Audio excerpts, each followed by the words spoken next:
na ngai ebuka bipai ozali tala ndenge kindoki esili nguya soloki esila ngala liboso na bate na nzambe.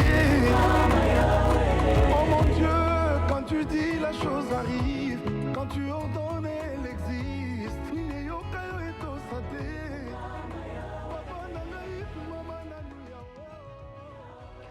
La République démocratique du Congo, un pays scandalement béni par l'Éternel.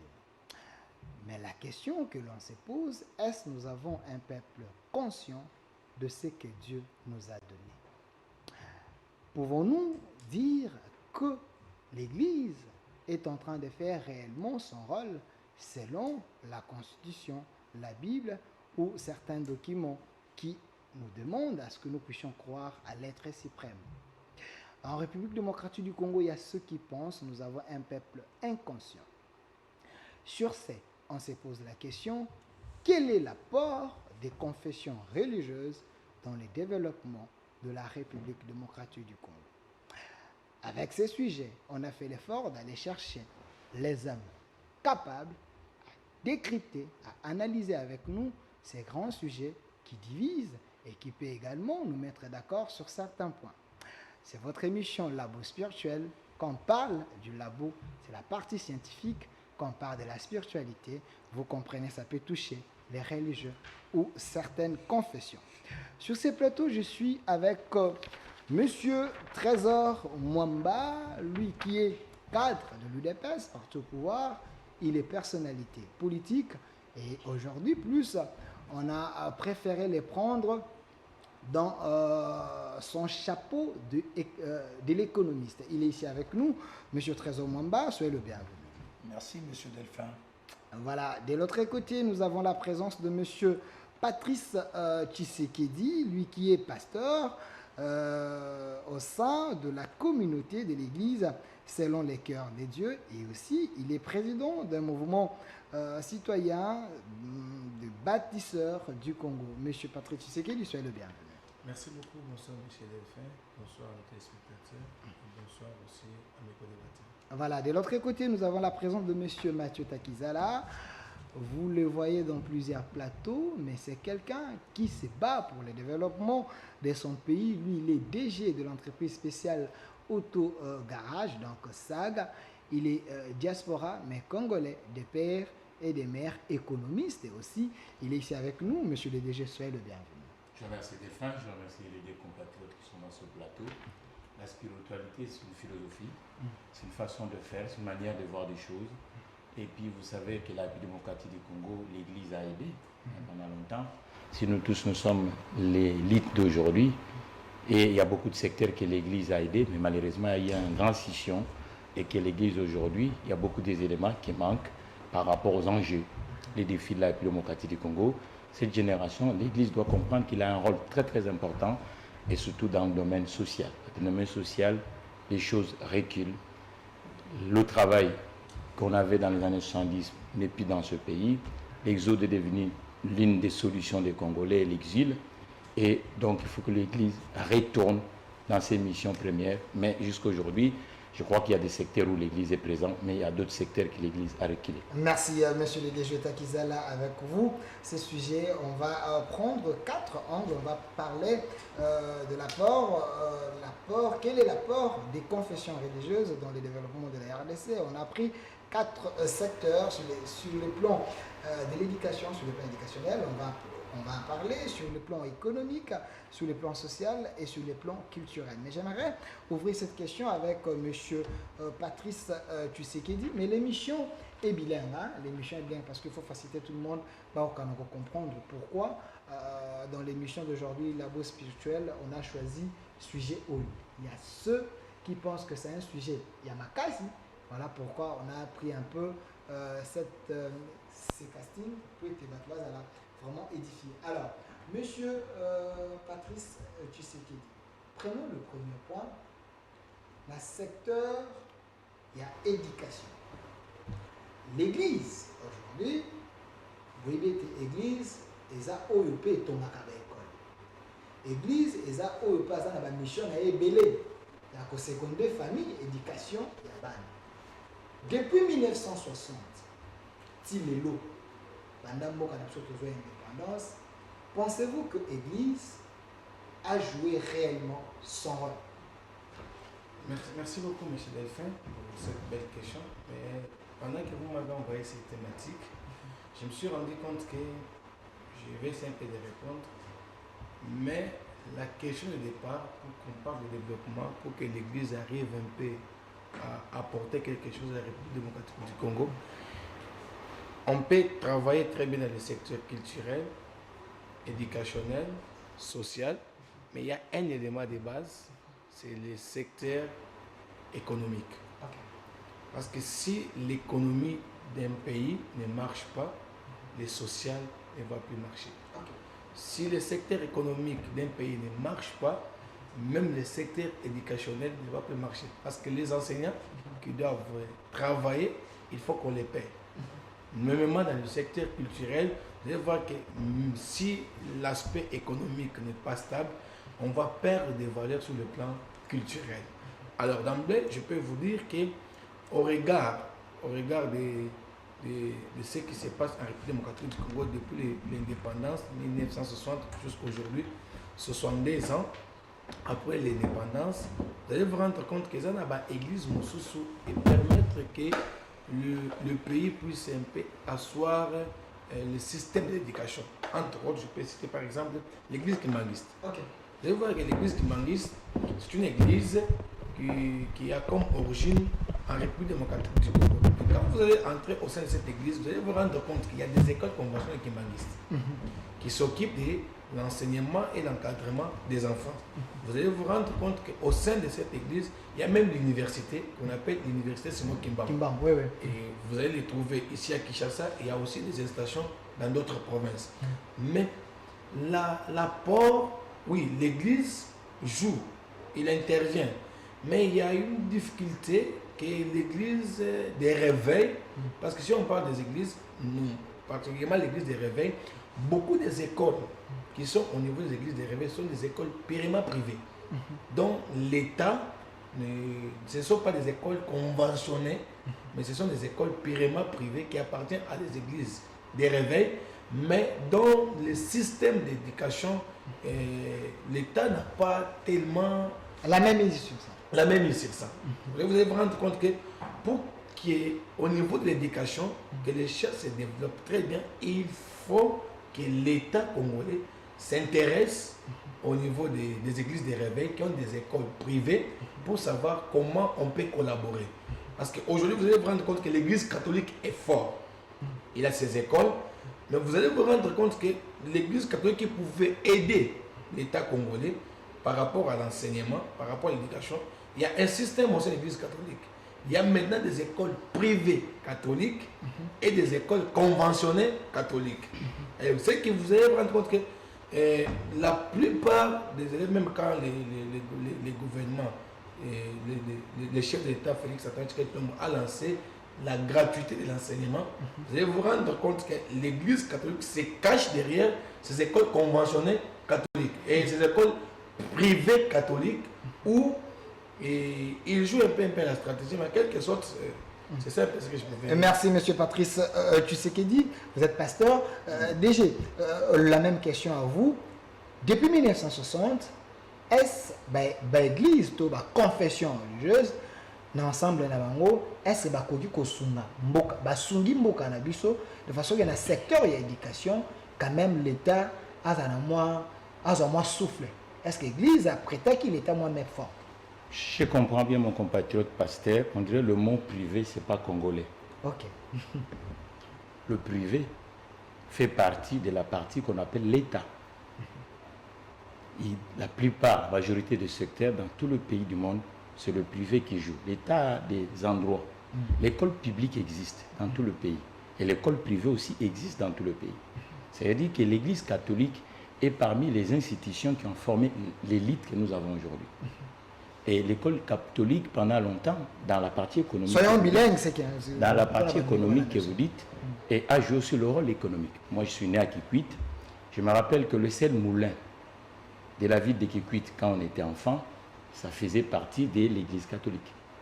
Le Prochéry au abattoir de la ville de Kikwit, ça faisait partie de l'église catholique. C'est lui que ça faisait bénéficier de la ville de Kikwit à l'époque. Et le garage type du bord structurel qui crée de l'emploi, c'était du côté de l'église catholique. Les hôpitaux, à part l'hôpital général de la ville de Kikwit, les cliniques, et ainsi de suite. Donc ça veut dire que le mot privé, depuis 60 jusqu'à aujourd'hui, on comprend mal en République démocratique du Congo. C'est pour ça que vous voyez que quand même dans la partie publique, on ne met pas le privé en première position. Donc nous sommes en économie de marché, économie purement libérale. Facebook est une entreprise américaine, mais du côté privé. Donc ça fait que aussi que l'État, c'est le privé qui fait aussi que la partie publique soit forte. Vous comprenez? Donc ça veut dire qu'aujourd'hui, le vrai problème de l'Église dans la partie éducationnelle, le système familial de la République démocratique du Congo souffre de quoi? L'absence des classes. Parce qu'une société, pour soutenir le système éducationnel, il faut avoir des classes. Classe moyenne, classe aisée et classe ouvrière. Mais aujourd'hui, les classes, il y a une diminution qui s'est faite aujourd'hui dans notre pays. Vous allez voir que la plupart des Congolais ne travaillent pas dans le classique, dans le formel. C'est du débrouillardisme. C'est-à-dire qu'après l'école, quand l'enfant quitte l'école, et la famille aussi joue un rôle. Mais 3/4 de notre famille, de nos familles aujourd'hui en République démocratique du Congo, vous savez comment ça fonctionne. La maman n'a pas de travail, le papa n'a pas de travail, et quand il rentre, le bibliothèque est absent. Le fabricant, par exemple, des manuels, nous on a grandi ici, on avait un libraire qui fabriquait les matériels didactiques pour l'école. Donc ça veut dire qu'aujourd'hui, le chômage qui est en République démocratique du Congo, les diminutions de l'entreprise privée dans le territoire, fragile le système, est en train de fragiliser le système éducationnel congolais. C'est-à-dire que 3/4 des familles sont en difficulté. Mais parmi les religions, je ne suis pas uniquement pour l'église catholique, il y a un mouvement, le courant dans les années 80, des mouvements des églises de réveil. Nous voyons qu'ils sont en masse, mais du côté éducationnel, on ne sent pas par rapport à l'aîné qui est catholique, qui est kimbanguiste, qui est protestant. Donc il faut maintenant que ça soit un peu structurel par rapport aux 3 sœurs qu'on appelle l'église catholique, l'église islamique, 4 sœurs dans la partie religieuse. Donc c'est là on essaie un peu de structurer et de faire l'opinion dans la formation, parce que 3/4 d'élite de la République démocratique du Congo ont passé ou à l'église kimbanguiste, ou musulmane, ou protestant, ou catholique. Mais la partie réveil, ça ne bouge pas vraiment des lignes. Merci, M. Takizala. Mais le mot privé, ça fait partie de l'État. Merci. M. Trésor Momba, même question à yo. Est-ce, à part, il y a la confession religieuse, dans le secteur, il y a l'éducation depuis 1960, est-ce que Monan, Ezali, to baza absent? Merci Mingi pour Namotuna, je vous remercie et j'en profite pour saluer quand même officiellement mes co-débatteurs. Sinon, c'est une question très pertinente pour la vie de la patrie. J'ai suivi M. Takizala qui est entrepreneur, je suis très content qu'il est entrepreneur aussi. Ici, c'est très bien équipé avec un pasteur à côté et nous qui sommes sa politique aussi dans le réalisme de l'action de gestion de la République. Voilà. La question sur le secteur éducationnel. D'emblée, il faut commencer par la genèse même de la chose. On ne peut pas comme ça l'aborder en fond sans commencer par la genèse. D'où sommes-nous venus pour arriver à ce stade et à cette année? Voilà pourquoi j'ai posé la question depuis 1960 jusqu'à aujourd'hui. Je pense que, puisqu'on se complète, j'ai beaucoup aimé votre entame. Je fais l'effort de ne pas me transformer en quelqu'un qui est en face des adversaires politiques. C'est un secteur d'échange. Ça, je vais vers cet exercice de m'éviter d'avoir un langage prêt d'attaque. Voilà, on se complète. Mes co-débatteurs ont déjà parlé de quelque chose. Mais je tiens à rappeler d'abord la genèse de l'éducation au Congo. Elle commence quand et où? C'est quelque chose, l'éducation mode occidentale. Il faut le rappeler. L'éducation congolaise antérieure existait. Nos ancêtres étaient éduqués. J'aimerais que tout le monde qui nous suit apprenne à le savoir. Ce n'est pas l'Occident qui nous apporte l'éducation. Ce n'est pas l'Occident qui nous apporte l'enseignement. nos ancêtres, dans toutes les cultures. Vous voyez la culture Congo, dans le royaume Congo, il y avait de l'éducation. Il y avait des enseignements, il y avait des écoles. Il y avait aussi l'instruction. Il y avait de l'instruction, parce que nos cultures sont basées sur des instructions, cher frère. Taillées sur de l'or aussi, écrit aussi à nos écritures. Ok. Mais de façon que ne pensons pas, j'aimerais qu'on se mette d'accord sur un point, pour que ceux qui nous suivent comprennent que nous sommes certes congolais, mais l'éducation ne sort pas ne vient pas de l'Occident, mais l'éducation existait ici, puisque l'Égypte antique, qui est africaine, qui a été noire, a donné tout au monde sur la civilisation, sur l'industrialisation aujourd'hui, qui est d'activité que le blanc veut s'en approprier. Je souffrais que je commence par là pour aller dans le fond de la question. Ça, le temps est court, mais il est important de le marteler. Dans toute nos cultures, nous avions de l'éducation. Mais d'où nous venons pour parler de cette éducation mode occidental? J'aimerais qu'on se mette d'accord sur ce point. Nous en parlons sur le mode occidental d'aujourd'hui. 60, c'est déjà l'Occident qui arrive. Les colons arrivent avec l'éducation, avec l'Église. C'est les catholiques et les pentecôtistes, donc les protestants et les salutistes, qui viennent au Congo, qui trouvent une cité, qui trouvent des tribus et encore des royaumes, et viennent avec leur éducation mode occidentale.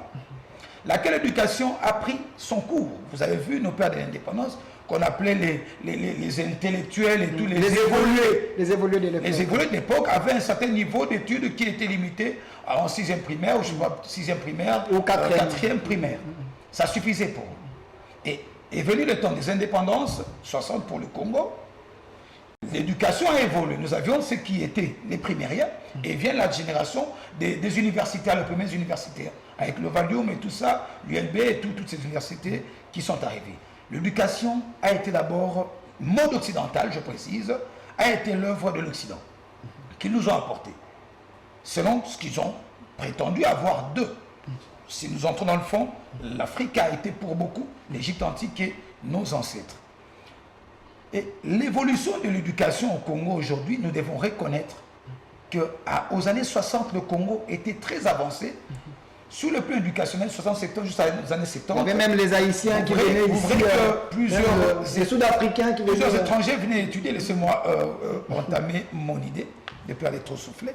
Venaient étudier ici au Congo, il y avait des intellectuels, il y avait l'Ovanium qui était la plus grande université, l'université de Kinshasa ici, et l'université de Lubumbashi, où l'éducation était vraiment en grande activité en pompe. Mais arrivé un moment où le président Mobutu décide, je crois que ça s'appelle la zénisation, si je ne m'abuse, on zénise le pays, et qu'à cette époque, on libéralise la gestion de l'éducation, le secteur éducatif est confié entre les mains. Certes, des catholiques qui les avaient déjà, on pluralise. Les musulmans prennent une partie des écoles de l'État, qui sont devenues conventionnées catholiques, parce qu'à la base, elles étaient étatiques. Il est très important de le rappeler. Avant de parler du secteur privé, des écoles privées qui ont une essence qui existait depuis, là clairement dit M. Takizala d'ailleurs, sous le libéralisme, bien sûr, dans le sens de la croissance économique et du développement humain, de gestion d'économie. Voilà. Alors, ces églises qui ont pris en gestion, ont eu à gérer ces écoles. En début, ça se passait très bien. L'État-nation, le gouvernement congolais, avait des yeux vraiment braqués sur cette gestion des églises, de nos écoles, qui étaient d'abord des écoles étatiques prises en charge par ces églises, qui par la suite ont eu à construire le leur aussi. C'est important de le rappeler. Mais qu'est-ce qui s'est passé après? Il y a eu les difficultés politiques, les fondements de l'éducation congolaise, qui a commencé à se détériorer. Et on a vu commencer une montée en puissance de la privatisation, certes, des écoles étatiques. Ces églises qui avaient en gestion commençaient à faire selon qu'ils pouvaient le faire, selon leurs sentiments. Vous voyez que l'église catholique fixait les frais de Minerval à leur prix à eux, les protestants. On faisait comme ils pouvaient le faire aussi. Et voilà, à ce moment, des années 80, l'éducation congolaise a perdu son bon sens. Je suis très content qu'aujourd'hui, que l'État congolais ait pris maintenant en main, depuis l'arrivée de cette nouvelle ère, du nouveau dirigeant, du nouveau président de la République, ce courant de cette gestion actuelle a essayé de remettre l'État-nation, pas dans ses droits, mais a essayé de pouvoir fixer son regard sur le secteur éducation. C'est vrai qu'il y a beaucoup à faire. La preuve en est que le président de la République qui décide d'activer le point sur la gratuité de l'enseignement, l'État congolais a repris en tant que régulateur du secteur d'éducation, a pris l'ascendance sur les secteurs des églises qui avaient en gestion. Sur ce, je peux dire, s'il faut évaluer... 5 secondes. 5 secondes, s'il faut voir la gestion de l'église encore, le secteur éducatif par rapport à l'église a presque lâché, n'est plus encore dans sa forme d'avant. Et je salue la récupération de l'État quant à ce, et la coopération Église-État, gouvernement, devrait se renforcer pour que les choses évoluent encore. Merci, nous voulons que cette coopération se renforce, ce n'est pas mauvais. Alors, dans la transparence, bien sûr. Monsieur Patrice Tshisekedi, vous êtes pasteur. Aujourd'hui, les gens pensent que l'Église n'a pas aidé l'État à bien former les enfants parce que l'Église a commencé à faire certaines choses qui lésaient même le programme de l'éducation au Congo. La preuve année, on prend l'église catholique, l'église protestante et autres là. Chaque église avait ses valeurs qu'il inculquait aux enfants. Aujourd'hui, la société ne se retrouve pas. Pensez-vous que l'église a détruit l'éducation de toute une nation? Merci beaucoup, M. Delphin. Ce n'est pas l'église qui a détruit l'éducation de toute une nation. L'église est censée transmettre les bonnes valeurs aussi. Hein. Oui, oui, ce n'est pas l'église qui a détruit l'éducation de toute une nation, mais si vous suivez bien M. Trésor Mbamba, il a soulevé, il a épinglé un problème qui date de 30 novembre 1973. 30 novembre 1973, vous allez voir que c'est l'État zaïrois qui a, quand il a programmé la zaïrisation, où on a essayé un peu de toucher, là où... Parce que les Blancs, les expatriés qui venaient étudier chez nous au Congo, c'est parce qu'il y avait une gestion où on trouvait peut-être l'homme blanc dans cette gestion. Et quand on a parlé de la zaïrisation, il y a une institution à l'État, quitter comment planifier, comment faire évoluer les entreprises, la personne qui savait seulement... Comment garder la qualité, comment... On a dit juste savoir comment dépenser et savoir comment faire gérer une entreprise. Parce que quand on gère une entreprise, je suis en face de moi avec un directeur d'entreprise. D'abord, il y a la notion de la planification, la gestion des stocks. Il faut savoir à quel moment, s'il y a carence, où est-ce qu'on peut trouver tel produit, comment les ramener. Mais quand on a parlé de la zaïrisation, le 30 novembre 1973, vous allez vous rendre compte que tous les systèmes et toutes les activités de l'État, entre autres l'éducation, c'est tombé par terre. Dans quel sens? Aujourd'hui, vous allez dire que c'est l'Église, mais ce n'est pas l'Église. L'Église fournit les efforts pour éduquer les enfants. Mais vous allez vous rendre compte que l'État qui est censé accompagner l'Église dans l'accomplissement, dans la réalisation de ces tâches, l'État ne fait pas ce travail. Vous allez vous rendre compte qu'aujourd'hui, mais c'est des annonces sur le terrain.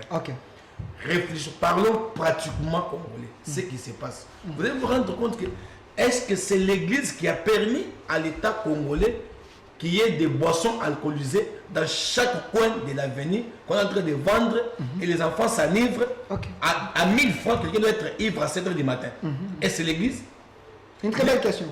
L'Église n'a pas le droit d'amener le whisky dans ces pays pour les ododos et autres. Quelqu'un avec 1000 francs peut être ivre à 6 h du matin. L'Église apporte l'enseignement, par exemple, l'amour. L'Église, ce n'est pas l'Église de l'époque coloniale où tu vas te repentir. On sait que tu as volé l'argent et les prêtres vont signaler, on va t'arrêter et tout, qu'on sort et tu vas faire la prison. Et tout. Mais l'Église, aujourd'hui, nous enseignons l'amour. Et quand on présente l'amour du Christ, on ne condamne pas. On enseigne. Mais l'État qui est censé régulariser... L'amour, l'intégrité, certaines valeurs... L'Église enseigne aujourd'hui. L'Église enseigne l'amour, l'Église enseigne l'honnêteté, l'Église enseigne la transparence, l'Église enseigne la bonne gestion. On sait, parce que les valeurs que nous incarnons aujourd'hui, nous avons appris ça dans l'Église. Vous allez vous rendre compte que l'Église apporte des valeurs, même si on voulait apprendre les enfants, par exemple, dans l'entrepreneuriat. On fait appel, par exemple, dans le texte de Genèse, où vous allez faire appel de la personne de Joseph, qui était un enfant de Dieu, juif, mais qui a essayé de régulariser la situation économique dans un pays étranger qui est l'Égypte. Nous prenons les enfants d'Israël à Babylone, qui ont essayé un peu de régulariser la situation économique à Babylone. Et tout ça, l'Église donne les valeurs à ses enfants, aux églises. Mais l'État congolais, M. Delphin, l'État ne joue pas son rôle. Parce qu'il y a Donc l'État est faible, l'État est absent. L'État est absent. Ok. Parce que si l'État était présent, M. Delphin, je vais vous dire, descend par exemple la commune de Casamance où je reste, à 7 heures, il y a la musique avec des sons tellement aigus où l'enfant n'arrive même pas à faire ses devoirs. Imaginez, nous sommes dans un quartier, dans une commune où les gens doivent vivre paisiblement, mais à 7 heures, circulent un peu dans 4 coins de la ville, province, etc. Vous allez vous rendre compte que c'est de la musique du matin jusqu'au soir. Merci. Or, si l'État peut jouer son rôle, régulariser même au sein de nos églises, il y a des églises où parfois les cultes commencent lundi de 7h jusqu'à 12h, de 12h jusqu'à 18h. On se pose des questions. Dans des églises où il y a les cultes 24 heures sur 24 heures, les pasteurs responsables de cette église, où est-ce qu'il trouvera la dîme et les offrandes? Et si l'État peut essayer de réglementer des choses, vous allez vous rendre compte que la cacophonie qu'on est en train de vivre aujourd'hui, c'est l'État qui est Responsable. Alors, monsieur le DG, Mathieu Takizala, vous êtes économiste, DG d'une entreprise. Le sujet est là. Quel est l'apport des confessions religieuses dans le développement de la RDC? Parce qu'il a parlé des dîmes et offrandes, il a aussi parlé de certaines valeurs que l'Église est en train de transmettre, mais l'État est absent. L'État n'arrive pas à amplifier et à faire à ce que la société soit régulée. Pensez-vous que c'est un problème économique? L'Église a des moyens et l'État est faible. Et l'Église peut influencer. Je vous remercie d'abord avec cette pertinence de cette question. Monsieur Delphin, nous devons comprendre d'abord que la formation doit juger le marché du travail. Formation sans marché de travail, il n'y aura pas de résultats. Le Congo a fait presque 40 à 50 ans où on a cautionné dans tout le secteur de la vie nationale l'informel. Et quel est vraiment le besoin, province par province, que le concitoyen en a besoin? Parce que pour former quelqu'un, en face, il faut avoir le débouché. Okay. On a formé plus de Congolais pour servir à rien. Parce qu'on n'a pas... à rien? Oui. Parce qu'on n'a pas jugé le PCR salarial, le nombre des entreprises qui sont dans le territoire. Et les entreprises qui sont dans le territoire sont en difficulté contractuelle. Et les entreprises qui sont dans le territoire dans la situation d'une concurrence déloyale. D'un côté, avec des entreprises qui sont dans la logique communautaire, et ils s'entreprennent avec leurs frères de nationalité. De l'autre côté, du côté autochtone, avec l'informel qui devient le règle léger dans tout le secteur de la vie. Et c'est là, moi je me pose des questions. Vous formez ces jeunes gens pour devenir quoi? Parce que pour former les gens dans un territoire, il faut que nous, les entrepreneurs, l'État puisse nous prendre au sérieux. Aujourd'hui, il y a 3 quarts. En venant ici dans cette émission, on parle de l'éducation. L'éducation doit déboucher. Il y a des secteurs entiers dans le secteur de l'automobile, des métiers, où aujourd'hui on ne parle plus de ça. Prenons par exemple le métier de peintre, est réservé autour de l'informel. Est-ce qu'on forme encore des Congolais dans le métier de peintre automobile? Non. Est-ce qu'on forme encore des Congolais dans le métier d'ajusteur? Non. Combien d'entreprises dans ce secteur, dans la vie nationale congolaise? Un vrai problème. Est-ce qu'on forme encore? Aujourd'hui, on casse tout, même aux États-Unis, tout le monde n'est pas universitaire. Même nous sommes des universitaires. Donc c'est ça le vrai problème. C'est-à-dire que si on veut faire le système éducationnel progressiste, nous devons maintenant juger le PCL salarial, donc le PCL des entreprises ou des chefs d'entreprise qui sont dans le territoire.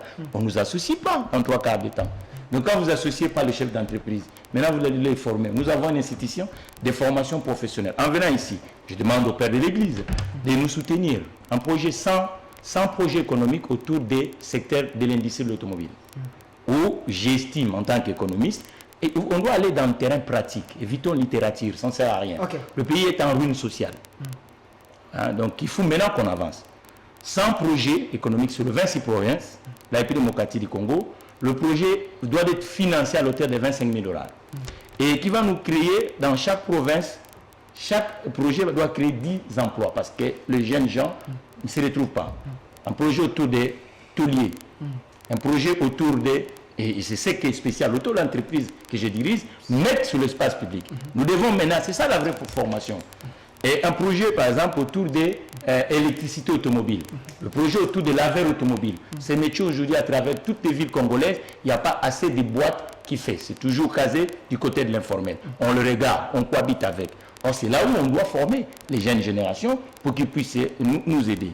Et si je fais le calcul mathématique simplement, ça va nous créer 1300 emplois parce que les jeuns gens sont au chômage en République démocratique du Congo. Et ça nous demande... au chômage, voilà pourquoi ils sont... Mais oui, l'Église aujourd'hui doit accompagner cette jeune génération dans la valeur travail, cher pasteur.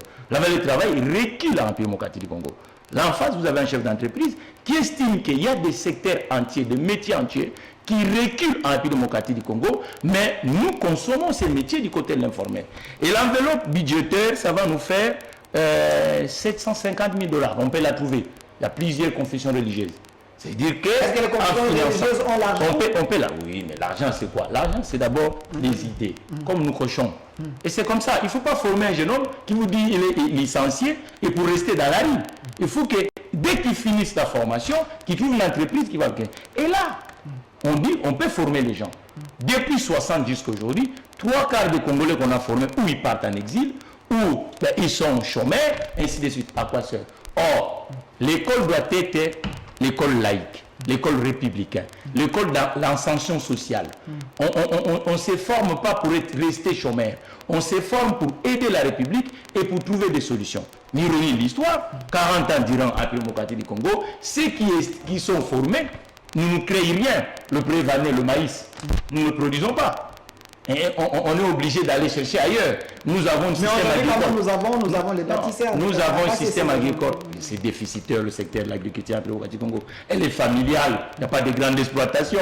Donc ça veut dire qu'aujourd'hui, l'Église doit comprendre que le rôle qu'il a joué pendant longtemps en République démocratique du Congo, retournons maintenant au travail. Parce que Dieu lui-même, il recommande en disant que c'est par le propre sueur de l'être humain qui va devenir utile dans sa société. Donc je crois qu'avec ces métiers, c'est simple. Allons-y maintenant dans l'audace pratique. Et c'est comme ça qu'on peut faire avancer. Merci, monsieur DG. Ça tombe bien, nous avons un politique. Sur ces plateaux, vous avez suivi les pasteurs. Patrice qui dit l'État a failli à sa mission. Il ne faut pas tout jeter sur l'Église. L'Église est en train de faire les nécessaires, donner les instructions meilleures aux enfants, transmettre des valeurs. Mais vous, l'État, vous ne les accompagnez pas. Vous laissez n'importe quoi dans la société. Vous êtes en train d'affaiblir le travail de l'Église, la part de l'Église. Merci beaucoup. Je suis très flatté. Je ne cesse de l'exprimer. Je suis en face d'un entrepreneur et d'un homme de Dieu, un pasteur, en tant que citoyen de ce monde congolais. Je plains quelque chose. J'ai entendu le pasteur Patrice Tshisekedi, homonyme du chef de l'État, parler de, je vais résumer, de tapage, de jour. L'État n'accompagne pas l'éducation, l'État a failli. L'entrepreneur, en tant qu'avec le réflexe d'entrepreneur, frappe encore en disant que l'on forme même pour qu'elle aboutissant, alors qu'il n'y a pas de secteur, il n'y a pas la prise en charge sur le plan facteur emploi. Écoutez, cher ami. Est-ce faux? C'était faux hier. Plutôt, c'était vrai hier. Mais c'est faux aujourd'hui. C'est là que j'appelle mes concitoyens à prendre en charge d'abord cet esprit du patriotisme et de s'informer. Lorsqu'on affirme des choses, il faut puiser des informations à la source. Que de tergiverser en supposant. J'aimais mon collègue économiste parler en termes du pragmatisme des chiffres. Je parle en scientifique. Il y a des canons de communication qui ne peuvent pas nous empêcher de nous informer. Je ne vais pas trop loin. L'État congolais, via le mandat du 5e président de la République, je commençais par dire à la jeunesse ici, que de 60, la précision le pasteur, au mois de novembre 73, la réalisation, l'éducation se portait plus ou moins bien. Nous reconnaissons tout savoir éduquer et étudier dans les conditions de l'Église qui accompagnait de l'État pour certains aussi. Il y avait des bourses dans ce pays ici, actifs. Le vieux Guizeng est arrivé avec un semblant de bourse. J'étais encore étudiant, de 2-3 fois bourse, et puis c'est passé. Mais, qu'à ça ne tienne, depuis 2019, l'État congolais, pour contredire et corriger cette fausseté qui se laisse entendre ici, je ne peux pas attaquer l'homme de Dieu, je vois qu'il n'est peut-être pas informé, ou il devrait consulter les sites ou encore aller poser des questions.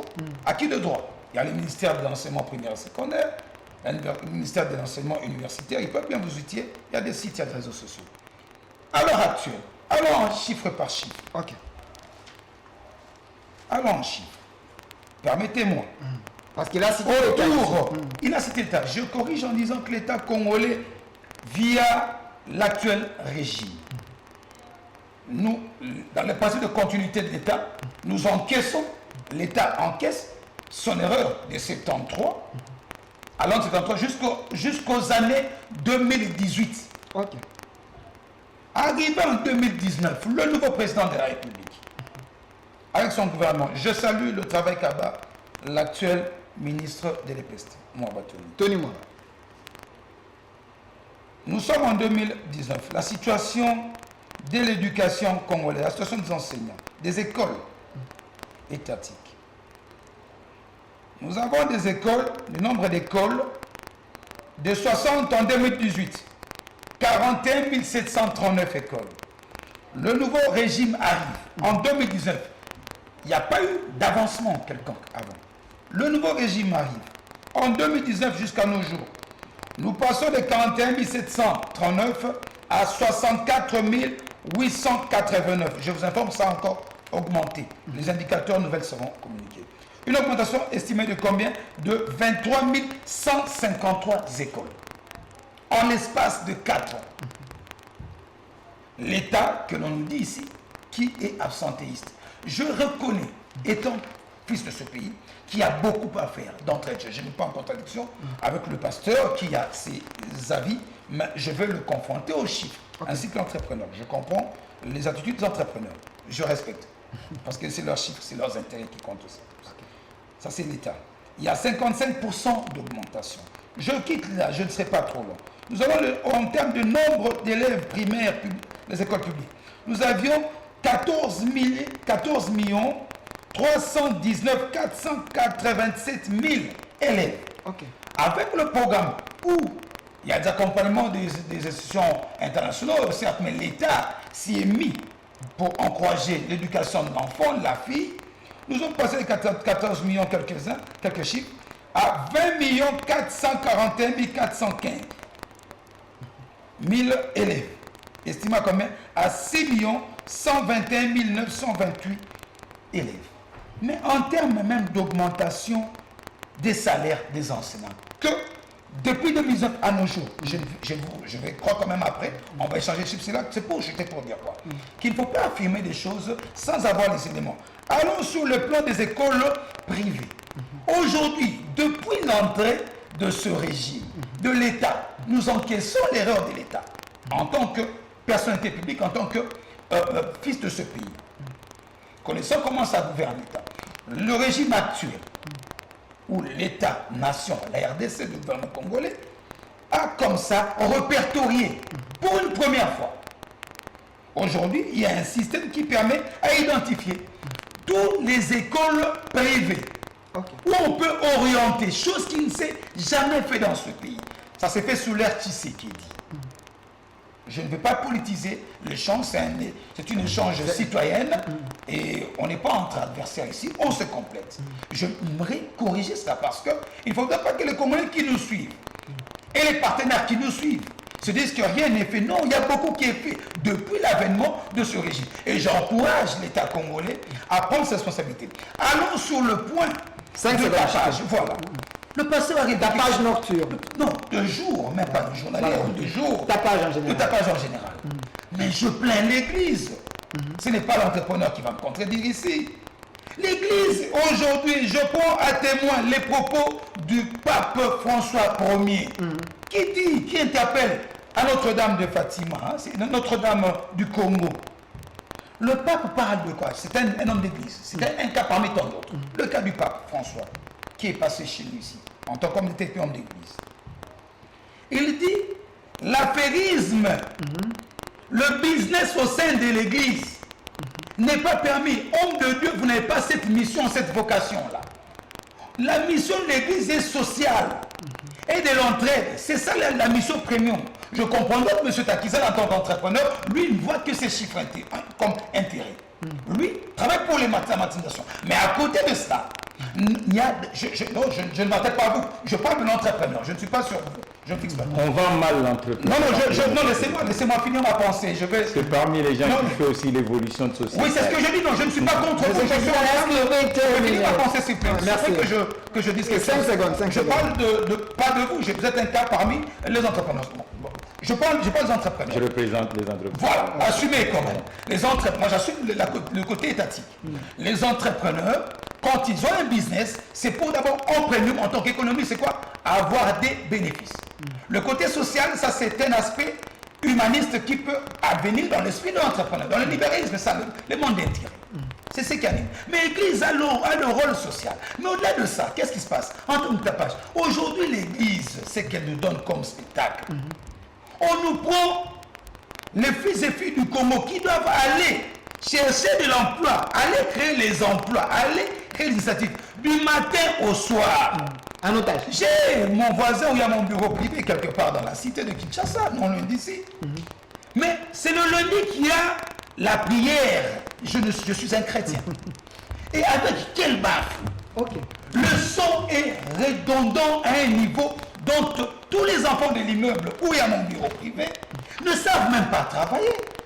J'ai peur, étant nouveau locataire de cet appartement, de poser un problème à l'équipe ecclésiastique à côté, de peur d'être traité de Azali Moutouaki Sitoko Ndoki. Voilà un cas où l'église, comme il y a un homme de Dieu ici, qui peut s'exhorter ses collègues de faire. Maintenant, allons sur l'église évangélique aujourd'hui. Je vais revenir sur ça. Permettez, j'allais chuter sur un point. 5 secondes. Oui, en 5 secondes. Je salue l'église catholique.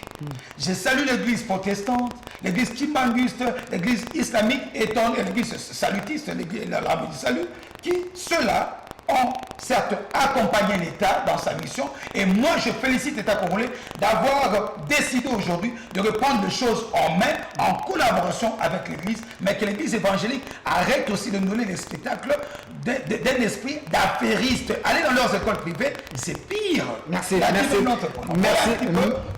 Notre petite contribution quant à ce qu'il faudrait savoir que l'État congolais n'est pas en train de déroger, n'est pas en train de réfuter ses responsabilités. L'État est activement présent. Je le renvoie consulter les indicateurs des chiffres dans les sites des ministères. Ou Merci. Merci, monsieur Patrice. Monsieur Patrice Tshisekedi, parce que vous avez soulevé la question économique ici, l'Église du Congo ou les confessions religieuses au Congo, vous amassez beaucoup de millions, beaucoup d'argent, mais cet argent, vous ne mettez pas ça à l'intérêt de la population. Même les herbes sociales, ainsi de suite, vous ne les faites pas. Vous condamnez l'Église au moment que vous prenez les mabunza matin, midi et soir. L'État plutôt, vous condamnez l'État. Merci beaucoup. Merci beaucoup, M. Delphin. Merci à M. Trésor et au DG. Mais je préfère ici, je vais me rallier à l'idée du DG pour faire voir, on partage. Parce qu'on aime les Congos. C'est un plateau d'échange. On a besoin que les Congos évoluent.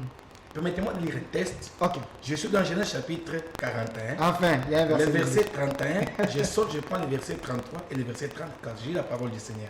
La Bible dit ceci: cette famine qui suivra sera si forte qu'on s'apercevra plus d'abondance dans les pays. Verset 33.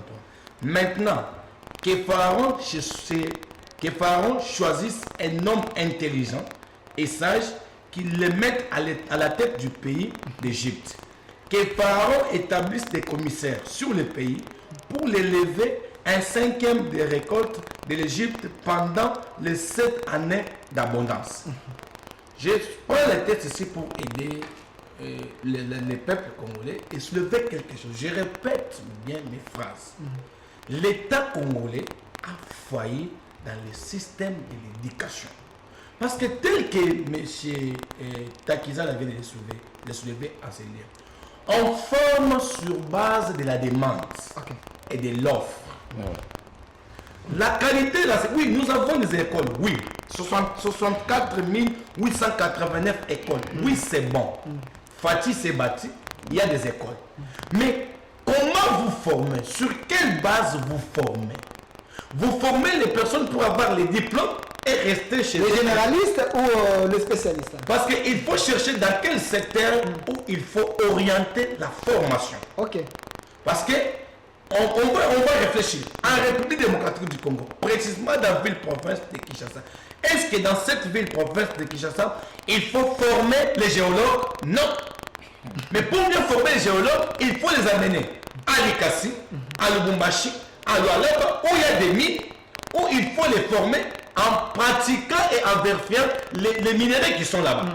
Mais vous allez vous rendre compte que vous allez former les géologues ici à Kinshasa, où cependant il n'y a pas la possibilité qu'ils puissent pratiquer les métiers, ils vont rester dans leur tête avec la théorie. Okay. Là où nous disons ceci, oui, il y a beaucoup des écoles, que ce soit conventionnels catholiques, que ce soit conventionnels protestants qui manquent eux aussi les évangiles qu'ils nous ont apportés. Mais le système de l'enseignement, ce n'est pas créer le nombre des écoles qui vont faire que les enfants puissent avoir l'accès à l'employabilité. Ça, vous formez que des diplômés qui vont rester des chômeurs. Or, c'est ce que je vous dis. Ok. Parce que vous allez voir qu'il y a des écoles, mais c'est de les faire. Mais descendons qui est dans balabala. Demain, les enfants auront les tests qu'on appelle la dissertation. Va vérifier les français que les enfants vont écrire dans ces dissertations-là. Va vérifier les sujets que les enfants vont commenter. Et en réalité, va voir même les sujets de dissertation. Est-ce que ce sont des sujets d'actualité ou sont des sujets où l'enfant va seulement rédiger et sortir comme ça que j'ai fait ma dissertation. Okay. Alors, c'est que nous voulons que les pouvoirs en place, parce que depuis 1960... Donc l'État ne s'adapte pas aux besoins actuels. Ça veut dire ceci. Depuis 1960 jusqu'en 2018, tel que mon ami Trésor Mamba les donne, l'État congolais, en mélangeant même l'État zaïrois, n'a rien fait pour ces pays. Parce que vous n'allez pas me dire que dans les secteurs, dans des créations des entreprises, citez-moi 5 entreprises que les Congolais que nous avons formés, nous-mêmes, dans nos écoles, qui ont créé ces entreprises. Vous pensez que l'enfant va étudier et terminer, il est licencié en droit, licencié en économie, licencié en sciences marketing. Il a terminé en marketing, il va vendre il va faire le marketing des produits de qui? Or, pour que cet enfant fasse le marketing du produit, il faut qu'il y ait une entreprise qui doit créer un produit et permettre à celui qui a fait le marketing de vendre ces produits-là. Or, nous n'avons pas des entreprises qui créent des produits qui permettront à ceux-là qui ont fait le marketing pouvoir en dehors des entreprises des ododo. Mais vous, l'église, vous pouvez le faire avec les Mabonza que vous prenez. Merci, je pense parce qu'il y a ceux qui pensent qu'avec vos dîmes, vos histoires, vous arnaquez même le peuple et le public. Merci beaucoup, M. Delphin. Vous avez assez d'argent, il ne faut pas seulement... L'église telle que M. le DG a soulevé ici, l'église, je suis pasteur dans une église, vous pouvez entrer dans je vis dans une église où on craigne la parole de Dieu, on fait Jésus-Christ comme Seigneur, personne de la vie. Moi, vous pouvez entrer dans notre communauté, vous prenez l'offrande. Après un kit où il y a 300 membres au sein de l'église, l'offrande c'est plus ou moins 46 000 francs. Vous dites? Je vous dis. Et quand vous prenez ces 46 000 francs, à la sortie de l'église, il faut qu'on paye les carburants. Okay. Parce que les instruments là qu'on a utilisés, il faut qu'il y ait les carburants. Et on le quartier. Vous savez, je suis contre les tapages. Parce que je suis un pasteur, je suis un scientifique et je suis un politicien. Je suis contre les tapages. Je suis contre les heures exagérées des cultes. Même mon pasteur qui m'encadre, le bishop Makumatut, qui est celui en passant, il nous enseigne à l'entrepreneuriat. Dans le sens où, j'ai dit, l'église n'a pas de moyens. Mais l'église contribue pour que l'État puisse faire asseoir son pouvoir. Au contraire, l'État peut accompagner l'église. Parce que si l'église ne joue pas son rôle, mais je le fais, nous pouvons avoir 100% sur 100 des colons dans cette ville. Parce que les enfants qui ne sont pas après l'école, quand les enfants vont décrocher les diplômes d'État et ils ont des licences, ou soit des graduats, quand ces enfants-là terminent les études, ils n'ont pas l'emploi. Or, l'église profite pour les encadrer. En les enseignant la parole de Dieu pour qu'ils ne commettent pas les bêtises. Mais chez Delphin. Donc l'église contribue, il y a un apport. Si l'église ne contribuera pas, on aura 100% sur 100 des Koulounes parce que tous les licenciés sont des chômeurs. Vous voulez réagir rapidement, Je monsieur? voudrais réagir 5 sur secondes avant savoir- que je donne le Oui, deuxième. mais écoutez, mais 5 secondes. je suis partiellement d'accord avec le pasteur. Partiellement. Partiellement d'accord. Pourquoi partiellement? Parce que je tiens à rappeler un fait important. Je dis quelque chose de très important, peut-être que le pasteur ne m'a pas bien suivi. Il vient de relever quelque chose. Voilà, lorsque nous faisons le Mabonza, il y a 2 fois, on est à 46 000 francs. Le pasteur se plaint parce qu'il y a 46 000 francs. Mon Dieu, où sont C'est peu, parce que j'ai des pauvres frères. oui, mais c'est fort.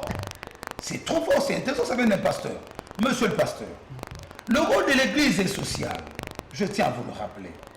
L'Église n'est pas là pour créer les business. L'Église, certes, est là pour accompagner l'État-nation, la République, le gouvernement.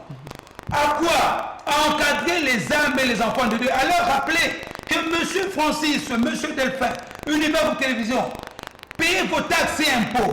Et vous, État-nation, orientez mieux ces fonds pour l'intérêt du peuple.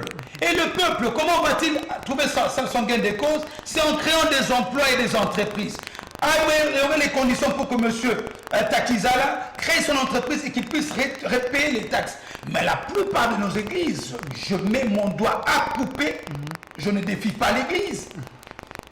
Sur les 100% des églises, je me permets de le dire, je mets quiconque a défi, 99% des églises œuvrant au Congo qui se sont transformées en business ne prêchent pas et ne rappellent pas le principe de ce qui est à César, à Dieu ce qui est à Dieu. Ils ne rappellent pas le paiement des taxes et impôts pour la relance de l'économie de cette nation. Avec quel salaire? Non, qu'ils rappellent les fidèles, c'est leur mission. S'il vous plaît, Trésor Mamba, monsieur le DG Il y a des Texala. entrepreneurs. S'il vous plaît, monsieur le DG Texala, vous êtes Bien un sûr. praticien, vous êtes DG d'une entreprise ici. Vous avez dit ici que l'église a l'argent, mais le pasteur qui est ici, il vous dit l'église a presque rien. L'église, là où il y a 300 personnes, il y a 46 000 francs. Comment faire pour que l'église puisse avoir plus de moyens pour vous aider et aider également les fidèles? Parce que c'est parmi les rôles également de l'église. Sur le plan économique. Il faut soutenir l'entreprise. C'est l'entreprise, c'est pas l'église. Nous avons plus, la démographie s'est accroître, le nombre des entreprises se dilue tous les jours. On n'a pas assez des entreprises dans le territoire. Mais les églises augmentent. Chaque jour, Oui, il y a mais des ce églises. n'est pas la faute de l'Église. Nous avons une charpente principale qu'on appelle le système étatique. Les politiques publiques ne sont pas conçues par les églises. Je crois que les politiques publiques, mon confrère économiste ne va pas essayer de faire le rôle de l'État. L'État a un rôle, En tant que régulateur. donc avec des politiques publiques bien établies. Et j'ai du mal que nous n'aimons pas l'entreprise en démocratie du Congo. Et surtout vous qui avez fait encore l'économie, Non, mais je suis pour vous l'entrepreneuriat. devez aimer l'entreprise. Et quand vous traitez l'entreprise en disant, ils voient qu'elle est libre. Or, en commençant mes propos, j'ai dit qu'on soutient 130 projets économiques dans un secteur où on a laissé presque 20 ou 30 ans du côté de l'informel. Et ces 130 projets économiques vont créer 1300 emplois dans le territoire. Écrivez à la Et- NAPI, adressez-vous à la NAPI s'il vous plaît, parce Écoutez, que c'est non, mais important. vous êtes politique, M. Laissez-moi Mamba. voir, s'il vous plaît. Les politiques s'inspirent à d'autres experts sociétals, Moi, je vous ai proposé. y compris nous, les partenaires sociaux, Je nous sommes comprends. dans le budget. Et ce genre de projet, ça va, vous savez, dans des États dynamiques. Les États dynamiques, on le voit, le moral des chefs d'entreprise, le nombre de la création des entreprises, le marque qui émerge dans le territoire. Je vous dis par exemple, moi je suis dans l'industrie de l'automobile, ça fait presque 60 ans. Nous achetons de batteries, nous achetons des bougies, mais c'est toujours des enveloppes des commerciales, des autres et des États-nations. Aujourd'hui, moi comme Congolais, j'estime que la marque congolaise qu'on appelle Spécial Autogarage puisse être, quand vous achetez une batterie, avec le nom SAG. Vous comprenez? Pour bouger des lignes, de compétition dans le marché doit être fait entre les acteurs.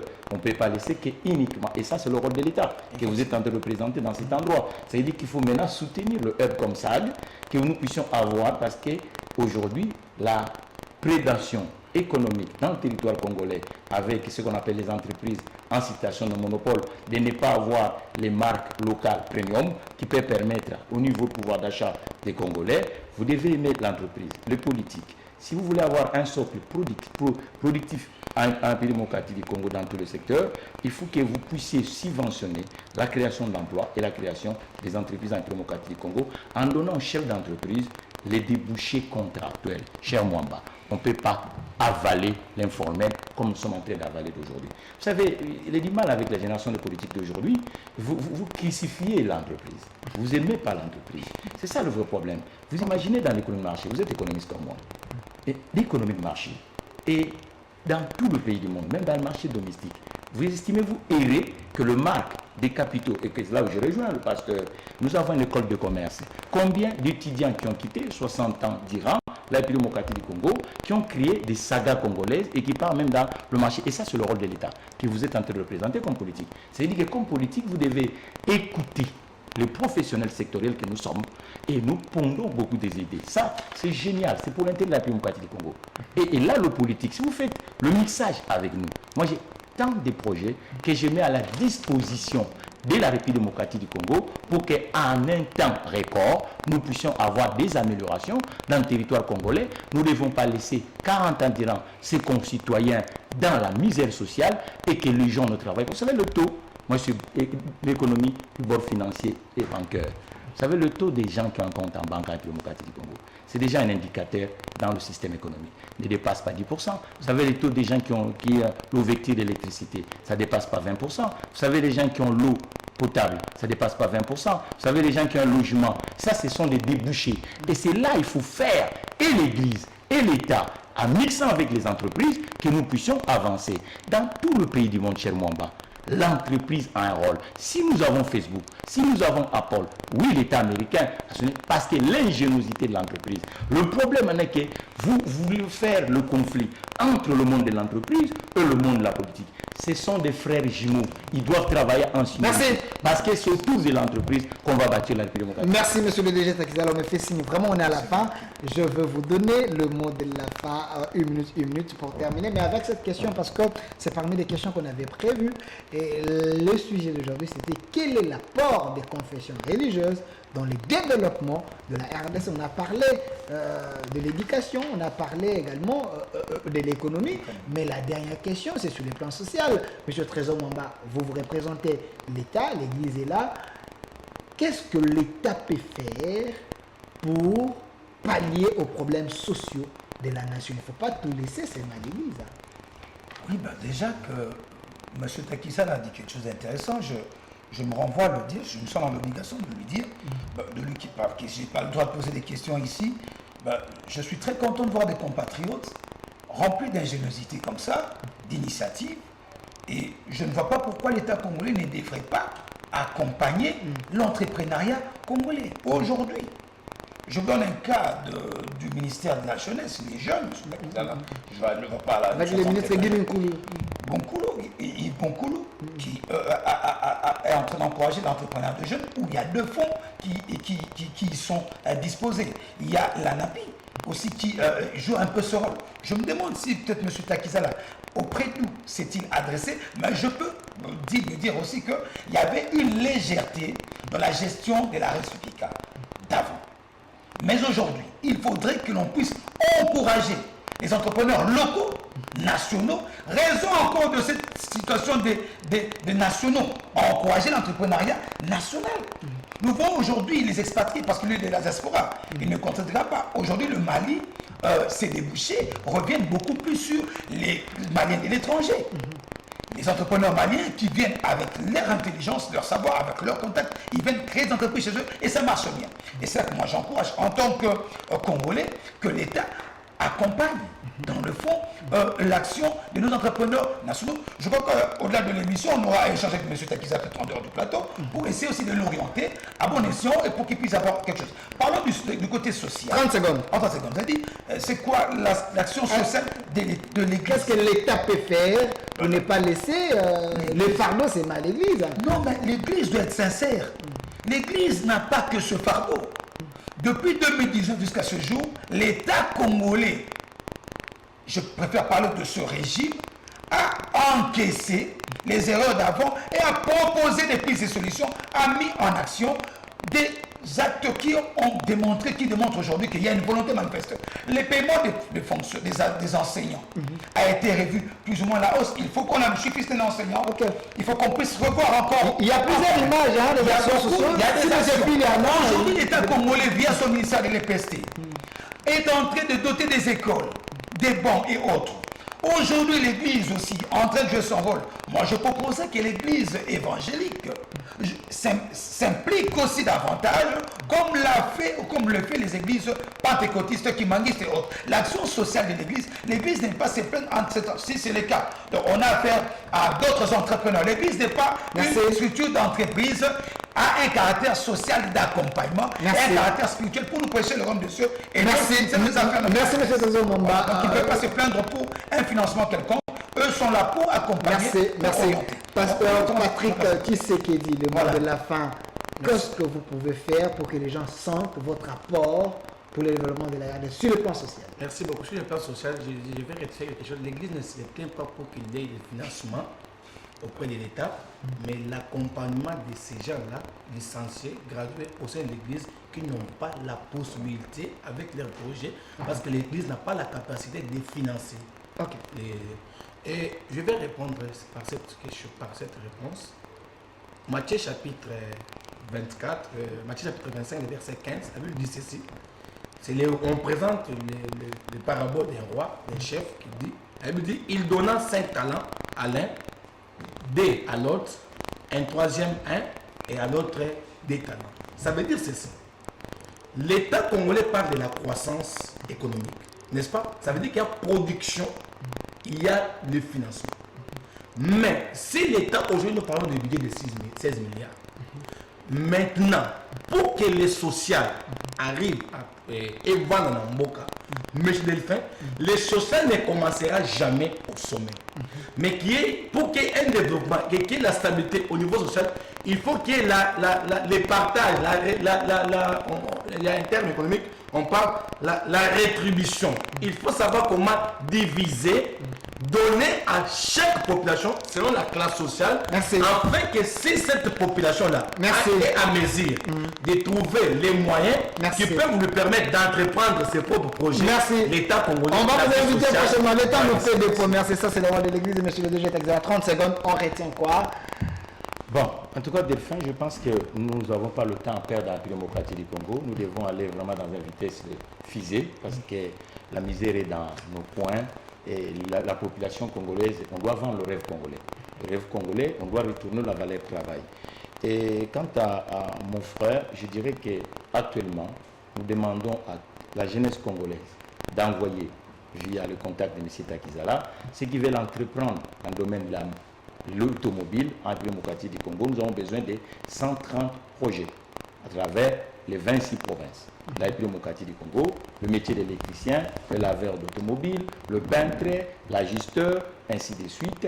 Et nous demandons aux gens qui ont des capitaux qui traînent, qui se les ennuient, chaque projet sera financé à l'auteur de 25 000 $ américains pour permettre que ces jeunes entrepreneurs puissent nous créer 10 emplois. Merci. Et là, c'est avec du prototype qu'on peut commencer à avancer.